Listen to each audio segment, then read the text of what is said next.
We were very interested in delivering remote IoT, but we just felt that the approach that a lot of companies were taking was missing a key part, which was getting close to the customer and getting close to the actual problem and making sure that we're developing technology that was actually solving a problem. So rather than throw up another satellite constellation, which we could have done because that's what we did, helped other companies do that at CloudSpace, we decided to focus on the ground segment and also on the cloud infrastructure layer and really focus on enabling and leveraging all this new technology which was going onto orbit and making it really accessible to enterprises and organizations all over the world.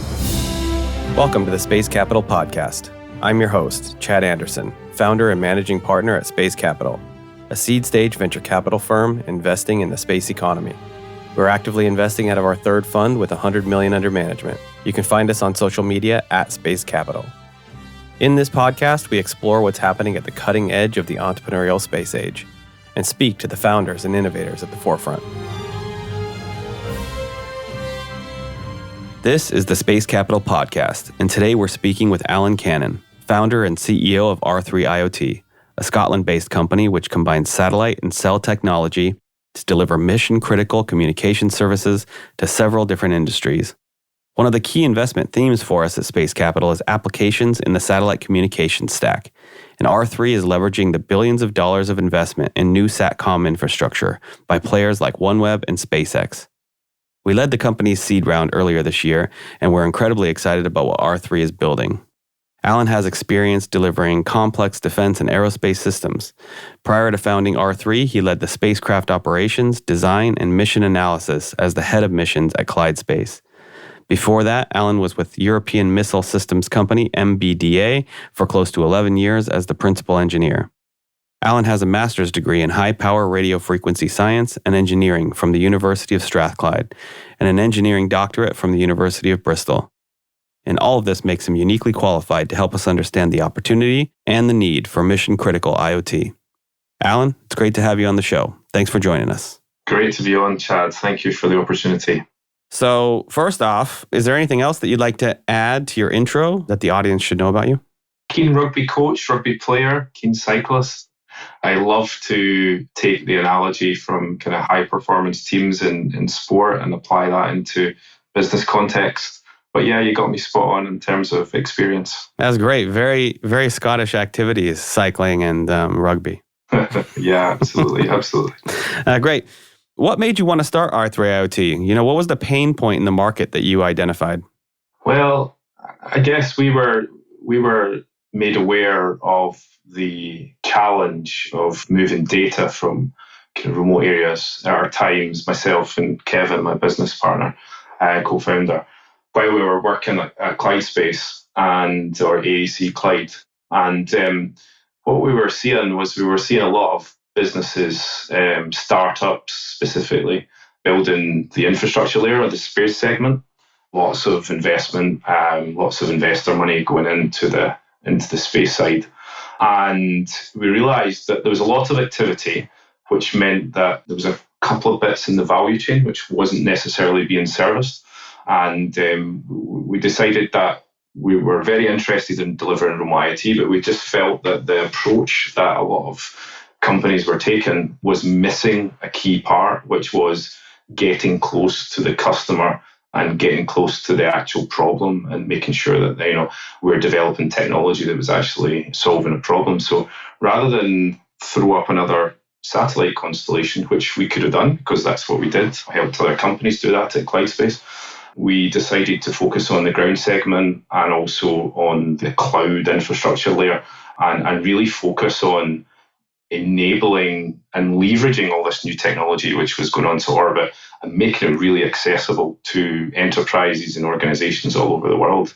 And that's really where we started. We started with a vision that was like, let's make it really easy to move data let's leverage this incredible ecosystem that's building. This was in 2018, and we were seeing the plans for the mega constellations starting to come to fruition.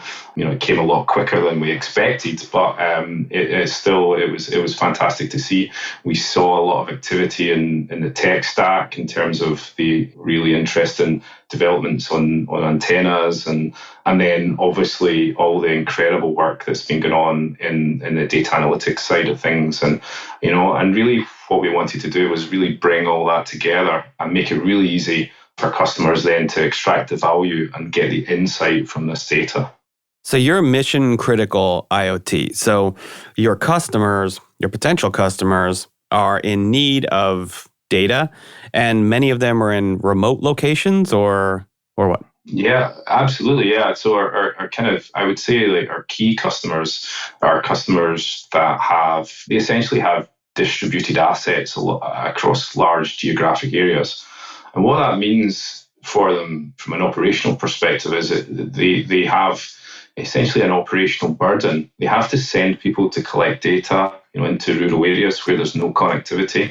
As a consequence, that data can become lagged and is low quality. And it really means that they don't have access to the data now. Either previously, the data was economically inaccessible or it was physically inaccessible. But all that's changing now, and the infrastructure layers there making it. The connectivity problem is being solved by the mega constellations, the low Earth orbit constellations, and really what we wanted to do was build an enterprise product that allowed our customers to just focus on the value that is gathered that is provided by this data. So we've taken an approach that we've built resilience into the stack. We haven't designed our technology on a single satellite backhaul or cellular backhaul. We've got multiple ways of getting the data back from a sensor, and that just allows us to, go to our customers and say, we're going to get your data back from anywhere. We can, you don't need to focus on that anymore. We're just going to get your data back. And really just focus on getting the value from the insight that data provides. So how big of a problem is this? I mean, are we just talking about rural areas here? Is this an agriculture play, mining, remote operations, or is it bigger than that? It's much bigger than that, actually, Chad. I mean, yeah, all those markets that you mentioned where they have a rural aspect to their, so if you think about an energy network or utilities network, they tend to be, distributed in nature, and they tend to operate in areas where there's good cellular coverage, good connectivity, easy to connect IoT to the cloud, but at the same time, those networks spread out across and into areas where there's black spots and there's no connectivity. At the same time, resiliency is a big part of the enterprise technology stack now. It's, you look at some of the recent storms across the US and Europe, which has caused massive challenges for businesses in their infrastructure. So having a connectivity platform that builds resilience in to make sure that when one network goes down, the other networks are available, and that's really what we're looking at here. So no, it's our product is very well suited towards to kind of rural and remote industries. However, it's equally applicable to those mission critical use cases such as the kind of infrastructure, critical national infrastructure, and those distributed networks such as the utilities. Got it. And so this is 3 years ago or so, 2018, I think, you identified this pain point. You were seeing new satellite mega constellations coming online, providing an unprecedented connectivity in all of the places around the globe where we didn't have connectivity before, rural and remote areas. And you saw an opportunity to provide really valuable data services to enterprise customers. And so you were what? You were with Kevin at Clyde Space at the time, and can you tell us about that, the origin story, and how you decided to quit your job and decide to start something up yourself? Kevin was head of spacecraft design. I was head of missions at the time, working closely with various different startups and various different organizations such as NASA and the European Space Agency, and it was clear that there was huge opportunity in the space industry, and for us there was some really exciting progress happening in the connectivity space, and that's where we identified it. It took us a while to pluck up the courage to move away from what were quite secure and exciting jobs. But we decided that, after a bit of work and a bit of research, and speaking to a lot of really good advisors across technology and in the space industry as well as in the IoT area, we realised that this was an opportunity that we wanted to get ahead of and wanted to get involved in. So yeah, summer 2018, we started the company. We started just the two of us, and actually spent a long time not building technology. And as technologists, that was a bit of a challenge. But what we realized was we knew what we wanted to build. We knew the technology was, we could do that side of things. But the bit that we wanted to do was really just understand the market, understand the value, speak to potential customers, and make sure we got our requirements right. So we started with a set of assumptions, and we spent the first 9 months of the business really validating those assumptions or discounting them and moving on. And that, I think, put us in a really strong position, because we knew there was a market, we knew there was customer need, we knew that there was customers out there willing to pay for the technology. And then, after about 9 or so months, we started building technology with support from some of the organisations that we work with, such as Scottish Enterprise, who are one of the kind of economic support organisations in Scotland. That was where we started from. So we quickly managed to identify a enterprise customer, a salmon producer in Scotland, who had a real challenge. They had tried to digitise a salmon farm up in Shetland, which is an island off the north coast of Scotland. Their challenge was they were sending someone a 50-mile round trip every day to collect a water sample to see whether they had an issue. And that was expensive and time consuming. And they tried to digitize operations using the technology that was available. So they had been speaking to the local telecom providers. They'd spoken to likes of British Telecom to put in fibre, which is extremely capitally expensive, capex heavy. And the data that they were getting was really, really poor, because it was one data point every day. So they came to us, realised that we had a technology that could help them, and worked with them over an extended period of time on a pilot programme, which essentially helped inform our product, but also solved a big problem for our customer, which was helping them digitise where there was no local infrastructure such as power and connectivity. And that essentially has saved them a lot of money, has saved them time, and increased the quality of data coming back from their operations. And that first pilot was really reinforced the benefit and the value that our product and service could bring to not only to aquaculture, but to industries that have those same challenges with kind of the lack of reliable infrastructure. That's a great example. And so you're based in Glasgow, and being in Scotland actually is a great advantage for your particular business. I mean, the Highlands and Islands are the remote areas in the north and off the coast, which are ideal place, to be a test bed for your technology. Aquaculture seems like, obviously a big initial use case. Who are some of the other customers for this? Where else are you seeing traction? Yeah, you're absolutely right. Scotland's been a great test bed for us, because it's a challenging environment. There's large areas where there's no connectivity, but there's a lot of high value industries operating within Scotland. So aquaculture is one of them, but there's you have the energy industry, you have wind industry, oil and gas, etc. But you have agriculture is the key one as well. Our key focus initially was aquaculture, but we've demonstrated kind of utility in a few others as well, such as healthcare, working with the Scottish Government on a telehealth programme, which will allow resilient digital services to be provided into communities in rural areas. That's a large global challenge, is providing healthcare into these kind of areas where there is no connectivity. The rail industry, so transport, logistics, and emergency services. So lots of really interesting big global industries that have significant challenges in running their operations because of a lack of connectivity and a lack of local infrastructure. And it's quite exciting.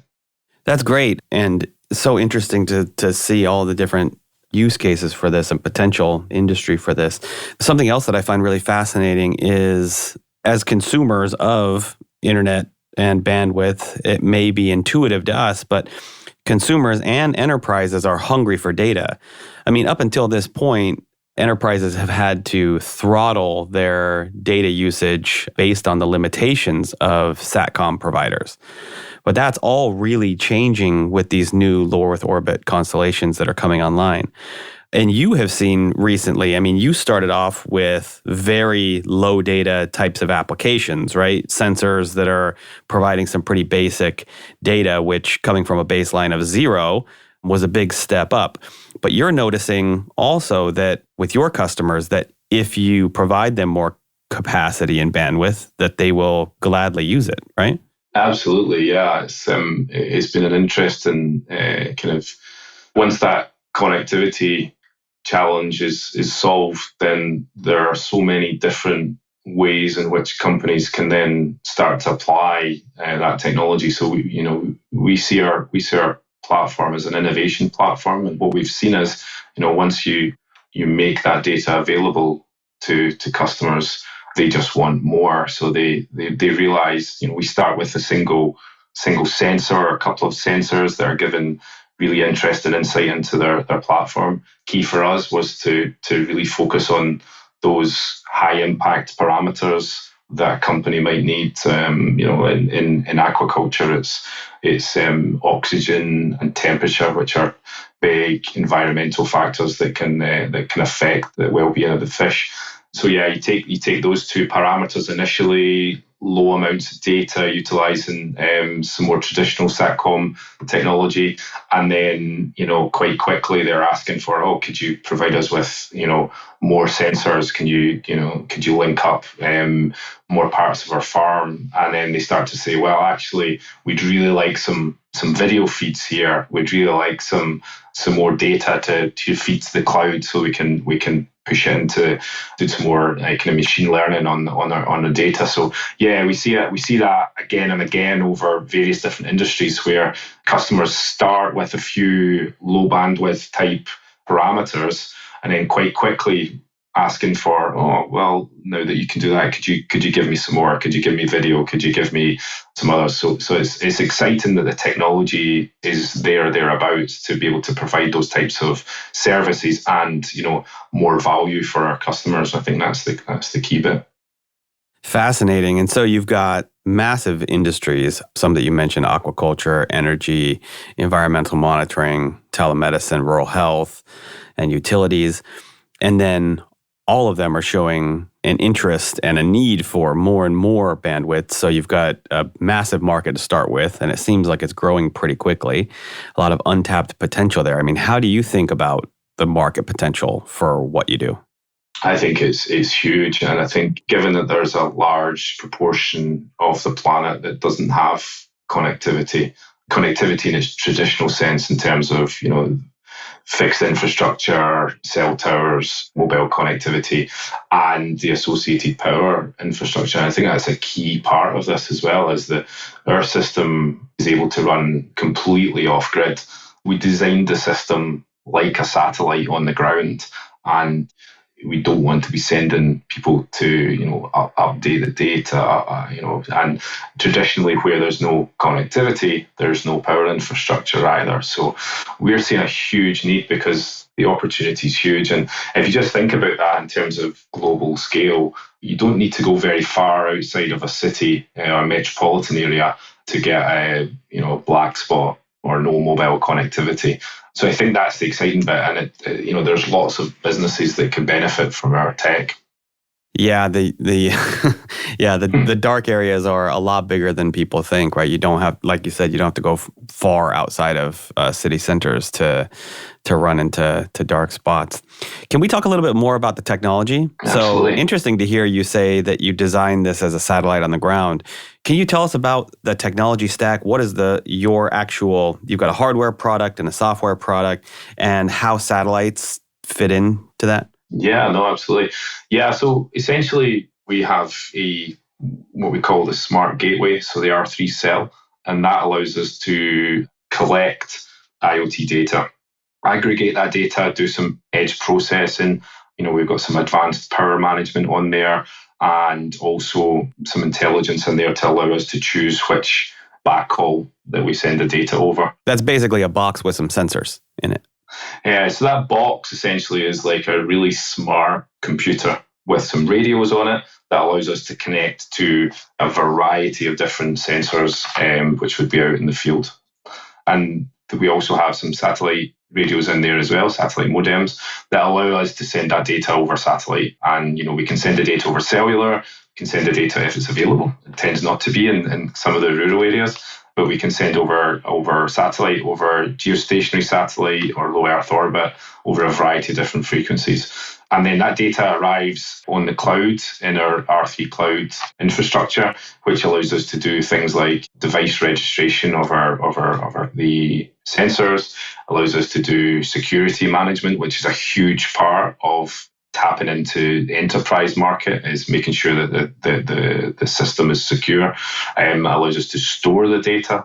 And then we have a public API, which then allows us to move that data into third-party applications or into our own application where we can do all the data analytics and really drill into the insight from the data and provide more value to our customers. So customers that know what they want to do with this data already, possibly they already have some workflows, some basic software systems set up and some workflows set up, they can tap into this API and get better data. And for customers that don't have anything built, you can also provide the full solution to them. Is that right? Yeah, absolutely. We felt that was a really important thing to do at this early stage of the business, was to have the flexibility in our business model to offer, that full end-to-end solution where we can extract more value from the value chain. It's obviously a bit harder to manage and build out, but we also felt that there are a lot of opportunities in some of these markets that have never had access to this data. So we're in a great position to be able to build the applications to leverage a lot of that extra value. On the other side, we're seeing a lot of interest from large corporates who already have the data analytics team. They've already using their business intelligence software. But what they really need is they really need access to the data. So they've got assets that they want to manage. We're talking to a really interesting customer at the moment who, big analytics company, they build models for various governments. And what they really want is access to reliable, good quality data from rural and remote areas. And they also want it to be resilient so that when there's an environmental challenge, so networks go down, they want that data to be able to come through so that their models are of high quality. So yeah, we want to operate in both those different kind of business models. And I think in some markets, we would provide that connectivity platform and then an API and move the data into customer applications. But in others, we'll build out that full solution.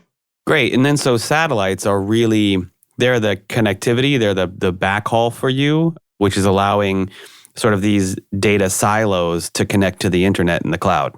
Yeah, I think the way that we look at this is the satellites and the cellular network, if it's available, that's our method of getting their data back to the cloud.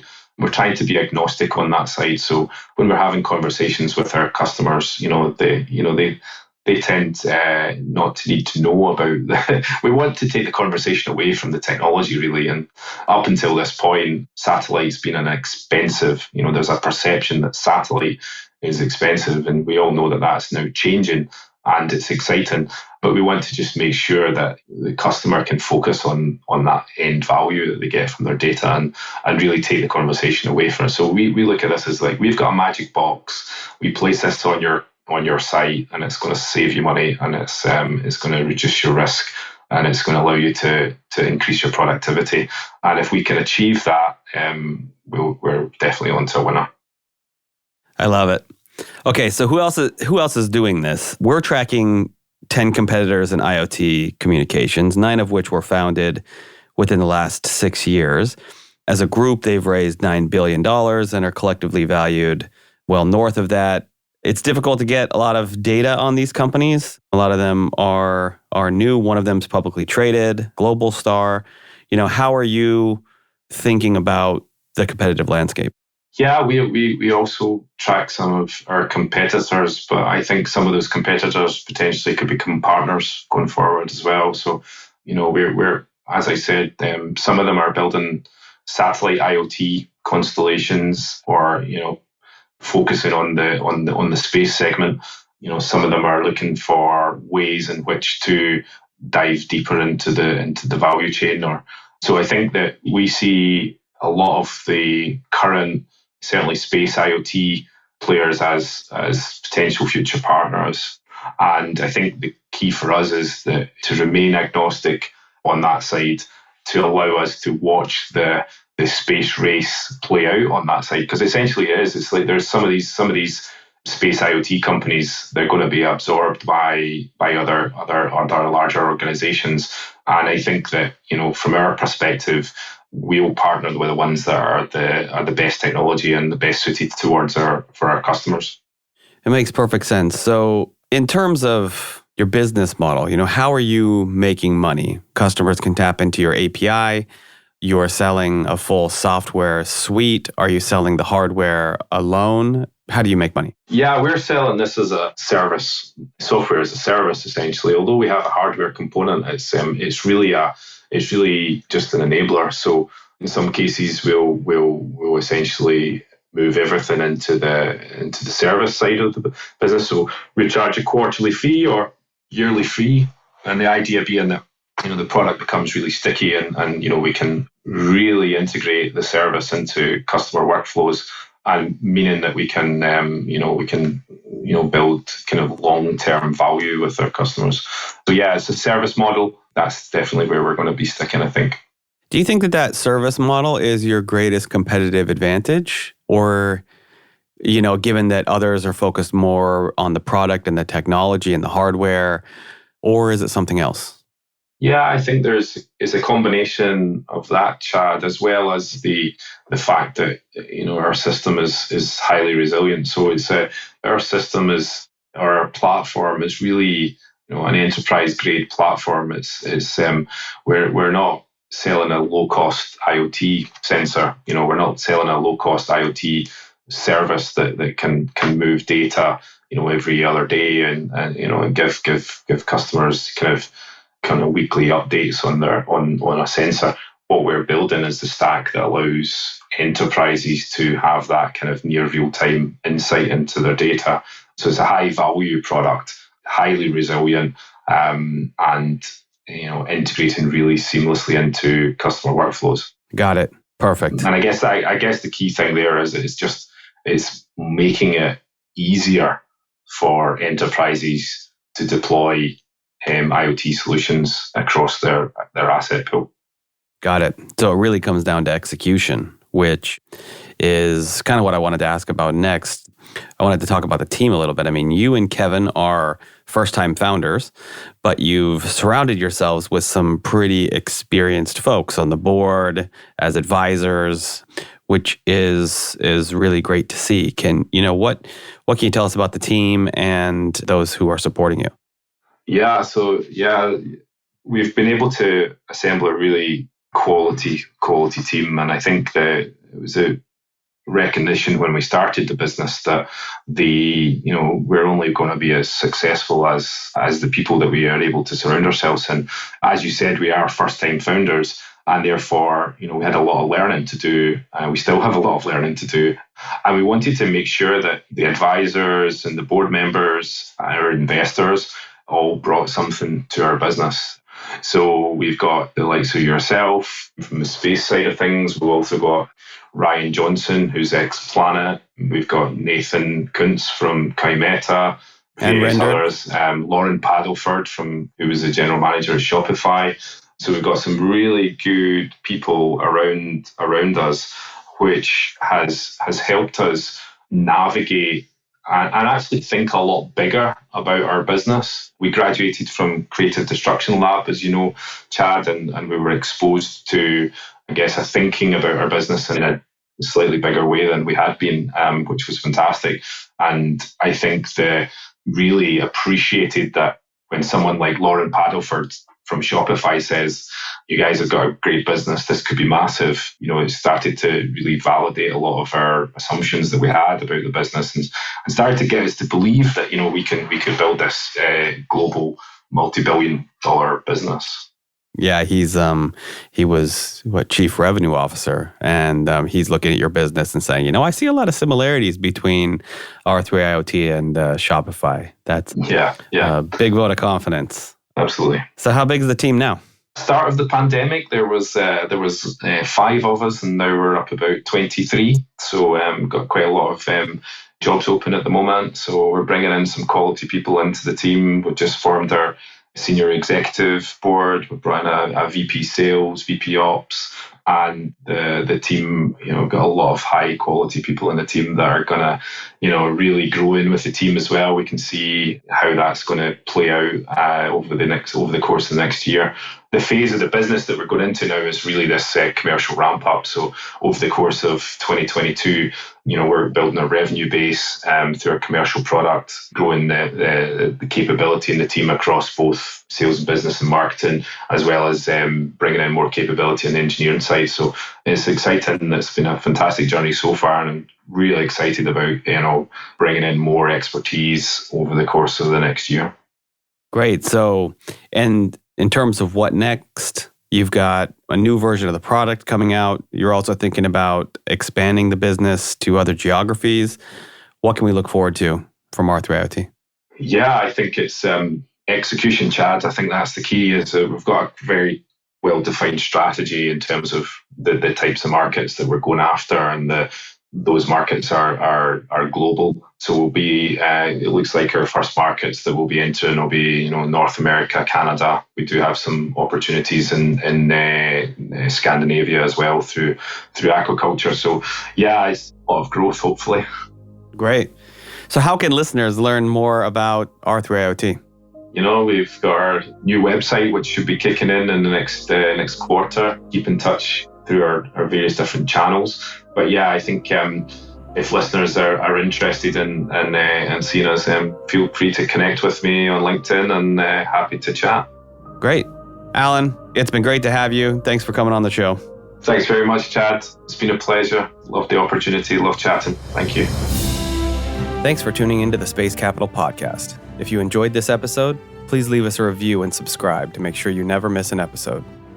And if you're interested in learning more about investing in the space economy, I invite you to visit our website, spacecapital.com, where you can get access to more industry-leading insights and learn how you can join the entrepreneurial space age.